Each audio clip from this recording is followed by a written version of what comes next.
একটি সুন্দরী medical student. তার একটা শখ ছিল, সে সাগরে সার্ফিং করতে ভালোবাসে। তাই সে সার্ফিং করার জন্য একটি সৈকতে যায়, কিন্তু সেখানে সার্ফিং করার সময় একটি বিপজ্জনক হাঙর তার উপর আক্রমণ করে দেয় এবং কিছুটা দূরে একটা পাথরের উপর সে আটকে যায়। আর এই ভয়ানক অবস্থায় সে সেখান থেকে কিভাবে ফিরবে সেটা দেখবো আজকের মুভিতে। তাহলে চলুন মুভির মূল গল্পে চলে যাওয়া যাক। মুভির শুরুতে আমরা একটি ছোট বাচ্চাকে দেখতে পাই। সে সমুদ্রের ধারে খেলা করছিল। সেই সময় সমুদ্রের তীরে একটা ভাঙা হেলমেট দেখতে পাই। সে হেলমেটটি তুললে আমরা দেখতে পাই সেখানে একটি ভিডিও ক্যামেরা লাগানো আছে এবং সে তার একটি ভিডিও চালায়। সেখানে দেখা যায় দুই ছেলে সার্ফিং করছিল, কিন্তু হঠাৎ ক্যামেরা কেঁপে ওঠে আর তাদের চিৎকার শোনা যায় এবং কিছু একটা জিনিস তাদের নিচে টানতে শুরু করে এবং তাদেরকে হত্যা করে। আর ভিডিওটা হঠাৎ থেমে যায় এবং বাচ্চাটি এসব দেখে সে সেখান থেকে পালিয়ে যায়। এর পরের দৃশ্যে আমরা দেখতে পাই ন্যান্সি নামের একটি মেয়েকে। সে গাড়িতে বসে নিজের ফোনে ছবি দেখছিল। তখন ড্রাইভার কার্লোস ছবি দেখে তাকে জিজ্ঞেস করে, ছবিগুলো কি তোমার? ন্যান্সি বলে, না, এগুলো আমার মায়ের ছবি। সে বলে, আসলে এই সমুদ্রে আমার মাও একটা সময় সার্ফিং করতে আসতো এবং ন্যান্সির উদ্দেশ্য শুধুমাত্র এখানে ঘুরতে আসা নয়, আসলে তার মায়ের স্মৃতি এখানে জড়িয়ে আছে। সে ছোটবেলায় তার মায়ের সঙ্গে এখানে আসতো, তাই সে বহু বছর পর আবার এখানে যাচ্ছে। কিছুক্ষণ পর তারা সমুদ্রের ধারে এসে পৌঁছায় এবং ন্যান্সি নিচে নেমে এদিক ওদিক দেখতে থাকে। সেভাবে এই জায়গাটা আসলেই খুব সুন্দর। কার্লোস ন্যান্সির জিনিসপত্র বের করে আনে এবং ন্যান্সি কার্লোসকে ধন্যবাদ জানায়। তারপর কার্লোস চলে যায়। ন্যান্সি আর দেরি না করে দ্রুত পোশাক বদলে ফেলে এবং সার্ফিং এর জন্য সার্ফিং বোর্ড নিয়ে সমুদ্রের দিকে এগিয়ে যেতে থাকে আর জলের স্রোতে চলে যায়। এইভাবে কিছু ভাসমান ঢেউয়ের সামনে এগিয়ে যেতে থাকে, কারণ সার্ফিং এর আসল মজা উপভোগ করতে সে তীর থেকে একটু এগিয়ে যায় আর সেখানে দুটো ছেলেকে দেখতে পায়। ছেলেগুলো আগে থেকেই সার্ফিং করছিল এবং তারা ন্যান্সিকে জিজ্ঞেস করে, তুমি কি আমেরিকান? ন্যান্সি উত্তরে হ্যাঁ বলে এবং ন্যান্সি জিজ্ঞেস করে যে এই জায়গায় কোনো বিপদ আছে কিনা। তাই তারা বলে যে এখানে একটি বড় পাথর আছে যার উপরে দিনে একবার জল পৌঁছায় এবং কিছু ছোট ছোট প্রাণী দেখতে পাওয়া যায়। সেই সময় একটা বড় ঢেউ আসে। তারা তিনজনে এগিয়ে যায়। তারা সার্ফিং শুরু করে। ন্যান্সিও তাই এই সুন্দর মুহূর্তগুলো পুরোপুরি উপভোগ করে। আর কিছুক্ষণ সার্ফিং করার পর সে তীরে আসে এবং সে কিছু ফল খায়। তারপর তার মায়ের ফোনে ছবি দেখতে থাকে। সে তার মাকে খুব মিস করছিল। এরপর তার বোন তাকে ভিডিও কল করে। তখন ন্যান্সি সেই জায়গা সম্পর্কে তার বোনকে বলে। তার বোন তাকে সমুদ্রের মাঝখানে দেখাতে বলে। সে বলে, আমাকে মা যে সমুদ্র সম্পর্কে বলেছিল সেটাই কি? ন্যান্সি বলে, হ্যাঁ, এটাই সেই সমুদ্র, কিন্তু মা যতটুকু বলেছিল এটা তার চেয়েও অনেক বেশি সুন্দর। ন্যান্সির বোন তাকে একটু ধমক দেয় আর বলে, তুমি একা চলে গেছো কেন? আমাকে সঙ্গে করে নিয়ে যাওয়া তোমার উচিত ছিল নাকি?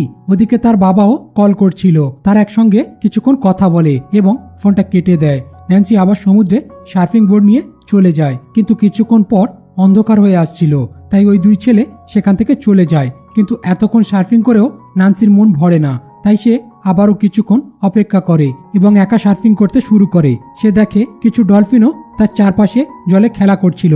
এটা দেখে ন্যান্সিও খুব খুশি হয়ে যায়। সে আরও এগিয়ে যেতে থাকে, কিন্তু তখন সে একটি মৃত তিমি দেখতে পায় যার উপরে অনেক পাখি বসেছিল এবং ছোট ছোট মাছও তাকে খাচ্ছিল।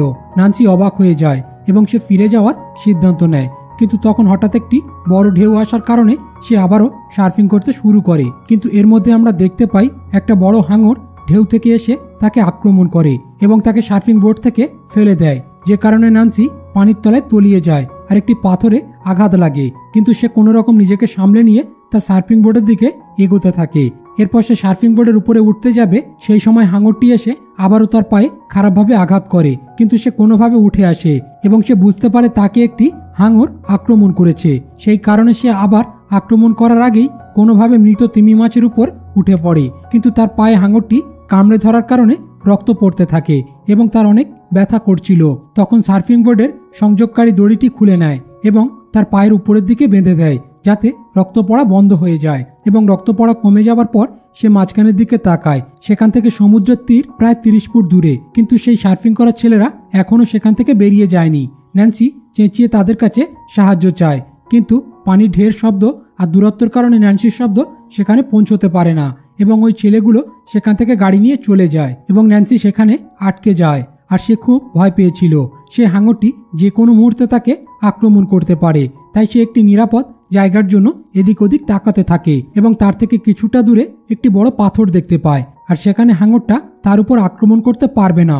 তাই ন্যান্সি পানিতে ঝাঁপ দেয় আর হাঙরটি তাকে অনুসরণ করতে শুরু করে, কিন্তু সে দ্রুত ভাসমান পাথরের উপর উঠে পড়ে সেখানে দাঁড়িয়ে আশেপাশে তাকায় এবং সে বুঝতে পারে এখানে অল্প সময় হলেও নিরাপদ থাকতে পারবে। এরপর সে তার পায়ের আঘাতের যত্ন নেওয়ার সিদ্ধান্ত নেয় এবং তার পায়ের থেকে অনেক রক্ত ঝরছিল, আর সেই ক্ষত যদি সেলাই না করা হয় তাহলে অতিরিক্ত রক্তক্ষরণের কারণে তার মৃত্যু হতে পারে। তাই সে নিজের কানের ইয়াররিং ও লকেট খুলে সেলাই করা শুরু করে, কারণ সে একজন মেডিকেল স্টুডেন্ট ছিল।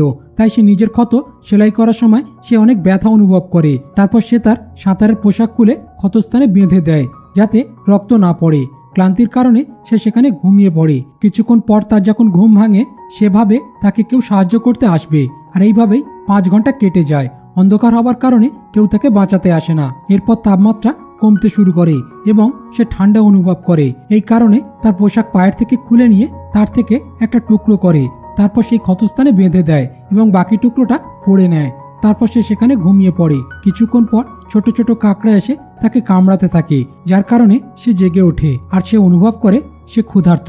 তার ক্ষুধা নিবারণের জন্য তাই সে একটি কাকড়া ধরে খাবার চেষ্টা করে, কিন্তু সে খেতে পারে না। এরপর সে তার সার্ফিং বোর্ড কিছুটা দূরে ভাসতে দেখে এবং সে বোর্ডটা নিয়ে আসার জন্য সিদ্ধান্ত নেয়, কিন্তু হাঙরটা তার চারপাশে ঘুরছিল। তাই ধীরে ধীরে সে কোনো শব্দ ছাড়াই পানিতে নেমে আসে। ন্যান্সি সার্ফিং বোর্ডের দিকে এগোতে থাকে, কিন্তু সেখানে পৌঁছানোর আগেই হাঙরটি সেখানে চলে আসে এবং সে তাকে অনুসরণ করতে থাকে। তখন ন্যান্সি দ্রুত আবার পাথরে ফিরে আসে।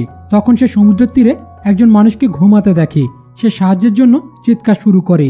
লোকটা মাতাল ছিল, আর ন্যান্সির চিৎকার শুনে তার ঘুম ভেঙে যায় এবং সে বুঝতে পারে ওপাশ থেকে কেউ তাকে হাই বলছে, তবে তারও উচিত তাকে হাই বলা। তাই সে হাই বলে। তখন ন্যান্সি তাকে ফোন করতে বলে এবং তার ব্যাগের দিকে নির্দেশ করে।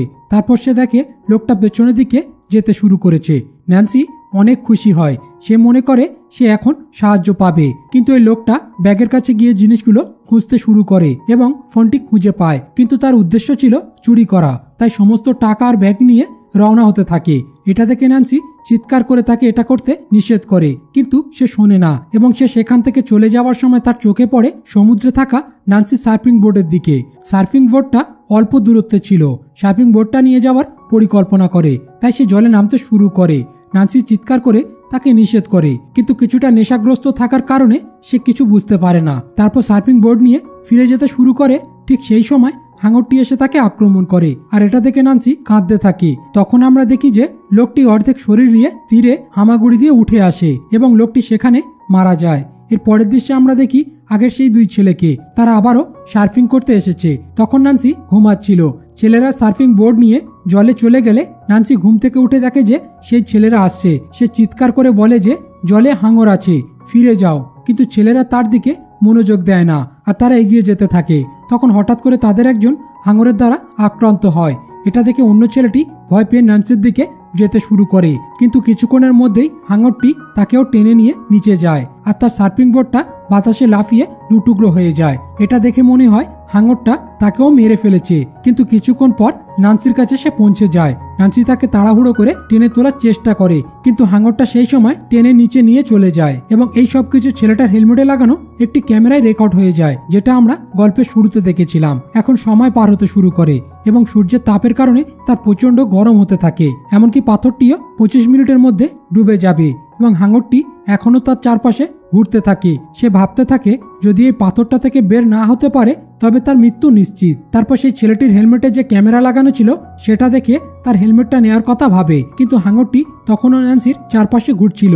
সে পরিকল্পনা করে হাঙরটির ঘুরন্তর সময়ের গণনা করে, যা 32 সেকেন্ড ছিল। ন্যান্সি ভাবতে থাকে এই 32 সেকেন্ডের মধ্যে হেলমেট নিয়ে ফিরে পাথরে পৌঁছতে হবে, না হলে সে হাঙরটাকে খেয়ে ফেলবে এবং সে পানিতে নেমে পড়ে। ধীরে ধীরে এগিয়ে যায় এবং হেলমেট নিয়ে ফিরে আসে, কিন্তু তারপর হাঙর এসে তাকে আক্রমণ করে, যার ফলে সে পানিতে পড়ে যায় এবং নিচে গিয়ে একটি পাথরের সাথে আঘাত লাগে। কিন্তু পাথরটা অনেক বড় ছিল এবং সেখানে কাঁটা ছিল, তাই হাঙর সেখানে পৌঁছতে পারে না। ন্যান্সি দ্রুত হেলমেটটা নিয়ে আবার পাথরে ফিরে আসে। এরপর সেই ক্যামেরায় ভিডিও দেখা শুরু করে, যা ছিল ওই ছেলেটার, কিন্তু হাঙরের আক্রমণের ভিডিও রেকর্ড হয়েছিল। ভিডিও শেষে ন্যান্সিও ছিল যখন সে ওই ছেলেটির পাথরের উপরে তোলার চেষ্টা করছিল। এরপর সে এদিক ওদিক দেখতে থাকে এবং কিছুটা দূরে একটি সিগন্যাল ট্রান্সমিটার দেখতে পায়। তখন সে অনুভব করে 10 মিনিটের মধ্যে পাথরটা ডুবে যাবে। তাকে কোনোভাবে ওই সিগন্যাল ট্রান্সমিটারের উপর পৌঁছতে হবে, তবে সেখানে পৌঁছতে অন্তত 1 মিনিট টাইম লাগবে এবং হাঙরটি 32 সেকেন্ডের মধ্যে চলে আসে। তাই সেখানে যাওয়ার মানে মৃত্যুকে আমন্ত্রণ জানানো, কিন্তু তাকে যেতে হবে কারণ পাথরটি 10 মিনিটের মধ্যে ডুবে যাবে। এরপর সে ক্যামেরা চালু করে এবং তার কিছু কথা রেকর্ড করা শুরু করে। সে বলে, একটা হাঙর আমাকে আক্রমণ করেছে, এই হাঙরটি আরো 3 জনকে আক্রমণ করে মেরে ফেলেছে এবং সে আমার পায়ে আঘাত করেছে। আমি পাথরের উপর বসে আছি, কিন্তু আমার কাছে বেশি কথা বলার মতো সময় নেই কারণ এই কিছুক্ষণের মধ্যে পাথরটা ডুবে যাবে, তাই দয়া করে আমাকে সাহায্য করুন। তারপর সে তার বাড়ির ঠিকানা দিয়ে বলে, দয়া করে এই মেসেজটা আমার বাড়িতে পৌঁছে দিবেন, এবং তার বোনকে ও তার বাবাকে উদ্দেশ্য করে বলে, আমি তোমাদের অনেক বেশি ভালোবাসি এবং আমি তোমাদের অনেক মিস করছি। এরপর হেলমেটটি সমুদ্রের তীরের দিকে ছুঁড়ে দেয়। এখন পাথরের চূড়া পর্যন্ত পানি ভরতে শুরু করে। একই সঙ্গে জেলিফিশ সেখানে দেখা দিতে শুরু করে। তখন তার মনে হয় জেলিফিশ হাঙরের গায়ে লাগলে সে ব্যথা অনুভব করে, তাই হাঙর তাদের কাছে যায় না এবং সে আর দেরি না করে পানিতে ঝাঁপ দেয় এবং জেলিফিশের সাথে সাথে চলতে থাকে। তখন সিগন্যাল ট্রান্সমিটারের দিকে প্রচুর জেলিফিশ মাছ বাড়তে শুরু করে। এই সময় হাঙর এসে তাকে আক্রমণ করে, কিন্তু জেলিফিশের কারণে সে ফিরে যায়। তখন ন্যান্সি দেখে নিচে একটি পিলার থেকে প্রচুর রড বেরিয়ে আছে, আর সেই পিলারের সাথে ট্রান্সমিটারের একটি চেন বাঁধা রয়েছে। এরপর সে পানির উপরে আসে আর দ্রুত সাঁতার কেটে এগিয়ে যেতে শুরু করে এবং হাঙরটা তাকে অনুসরণ করে, কিন্তু তার আগেই ন্যান্সি ট্রান্সমিটারের উপরে পৌঁছে যায়। তারপর হাঙরটি তাকে আক্রমণ করে, কিন্তু ন্যান্সির কিছুই করতে পারে না এবং সে কিছু সময়ের জন্য এখানে নিরাপদ থাকতে পারবে। এরপর সে একটি জাহাজ দেখতে পায়। তখন ট্রান্সমিটারের একটি বক্স খুলতে শুরু করে, কিন্তু বক্সটা বেশ জং ধরেছিল। অনেক চেষ্টা করার পর সে বক্সটি খোলে। বক্সটির ভেতরে ফায়ার গান ছিল, কিন্তু বক্সটি খোলার সাথে সাথে সবগুলি পানিতে পড়ে যায়। কিন্তু সে দ্রুত পানিতে গিয়ে গুলিগুলো তুলে আনে এবং বন্দুকে লোড করে উপরের দিকে ফায়ার করে, কিন্তু ততক্ষণে অনেক দেরি হয়ে গেছে এবং জাহাজটি অনেক দূরে চলে গেছে, তাই সিগন্যাল তাদের কাছে পৌঁছায় না। তাই সে হতাশ হয়ে বসে পড়ে। এর পরের দৃশ্যে আমরা দেখি সেখানে একটি শিশুকে সৈকতের ধারে খেলা করছিল। সে হেলমেটটি খুঁজে পায় আর ক্যামেরায় ন্যান্সির মেসেজের ভিডিও দেখে এবং সে সেখান থেকে দৌড়ে চলে যায়।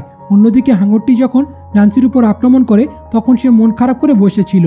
এটা দেখে ন্যান্সি প্রচণ্ড রেগে যায় এবং তাকে একটি ফায়ার গান দিয়ে গুলি করে, কিন্তু হাঙরটির কিছুই হয় না এবং সে মৃত তিমি লক্ষ্য করে গুলি করে আর আগুন ধরে যায়। আসলে মৃত তিমি পচনের কারণে পানিতে গ্যাস ছড়িয়ে পড়েছিল, কিন্তু আগুনের কারণে হাঙরটি পানির নিচে চলে যায় এবং তারপর উপরে এসে সরাসরি ট্রান্সমিটারের উপর আক্রমণ করে আর ট্রান্সমিটারটি পানিতে উল্টে যায় এবং ন্যান্সি জলে পড়ে যায় এবং সে গুরুতর আহত হয়, কিন্তু সে নিজেকে নিয়ন্ত্রণ করে এবং ট্রান্সমিটারের রডগুলির মধ্যে নিরাপদ থাকে। কিন্তু হাঙর আবারও আক্রমণ করে, সেই রডগুলো ভেঙে যায়। ন্যান্সি বুঝতে পারছিল যে সেই হাঙরটি আবারও এসে আক্রমণ করবে। তখন তার মনে পড়ে ট্রান্সমিটারের নিচে একটি চেন দিয়ে সেই রডে বাঁধা আছে, তাই সে নিচে গিয়ে চেন খোলার চেষ্টা করে এবং একটা সময় চেনটা খুলে যায় আর চেনটা ভারী থাকার কারণে সে প্রচন্ড গতিতে নিচের দিকে নামতে শুরু করে। হাঙরটাও ন্যান্সির দিকে নামতে শুরু করে, কিন্তু ন্যান্সি পিলারের রডের কাছে যেতেই পাশে সরে যায় যাতে রডগুলি হাঙরের দিকে পৌঁছতে পারে, কিন্তু হাঙরের প্রচন্ড গতি থাকার কারণে সে নিজেকে নিয়ন্ত্রণ করতে পারে না এবং সেই পিলারের রডগুলো হাঙরের মুখে ঢুকে যায় আর সে সেখানেই মারা যায়। এরপর ন্যান্সি পানির উপরে চলে আসে অজ্ঞান হয়ে পড়ে। অন্যদিকে সেই বাচ্চাটা তার বাবাকে সমুদ্রের ধারে ডেকে আনে, আর ছেলেটার বাবা আর কেউ নয়, সেই গাড়ির ড্রাইভার কার্লোস। ন্যান্সি যে গাড়িতে করে এখানে এসেছিল এবং তারপর তার ছেলে জলের দিকে দেখাতে শুরু করে। সেখানে ন্যান্সিকে দেখা মাত্রই কার্লোস ছুটে গিয়ে ন্যান্সিকে তীরে নিয়ে আসে এবং ন্যান্সির যখন জ্ঞান হয় তার সামনে কার্লোসকে দেখতে পায় এবং সে সমুদ্রের দিকে শেষবারের মতো দেখে নেয়। আর মুভিটা এখানেই শেষ হয়ে যায়। তো বন্ধুরা, মুভিটি কেমন লাগলো কমেন্ট করে বলুন, আর ভালো লাগলে লাইক করে দিন, আর আমাদের চ্যানেলটাকে সাবস্ক্রাইব করে আমাদের পাশে থাকুন। দেখা হচ্ছে অন্য কোনো ভিডিওতে। ততক্ষণ পর্যন্ত ভালো থাকুন, সুস্থ থাকুন।